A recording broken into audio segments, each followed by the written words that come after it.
Security camera footage that may show who worked on the door plug which blew off an Alaska Airlines Boeing 737 MAX in January have been overwritten.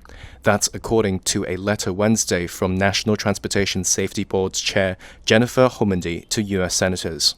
The question of who exactly worked on that component of the plane when it was repaired last year has kept federal officials puzzled amid growing scrutiny of work practices at one of the world's biggest plane makers. Homendy said, quote, "The absence of those records will complicate the NTSB's investigation moving forward."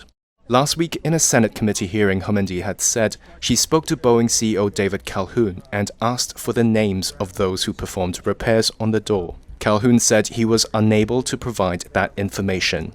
She said he told her Boeing has no records of the work being performed.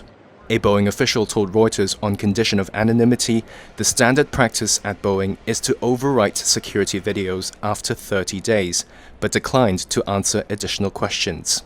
The NTSB said last month 4 key bolts were missing from the door plug that blew out on the plane. It turns out the documents detailing the door plug removal that were required by Boeing's practices were never created, according to a Boeing letter to a senator on Friday.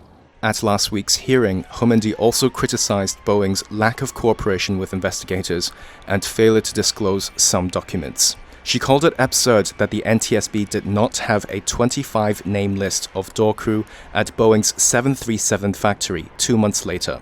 However, hours after Homendy made those comments, Boeing provided the list, according to an NTSB spokesperson. The Federal Aviation Administration has grounded the MAX 9 for several weeks after an audit found production issues with the jet.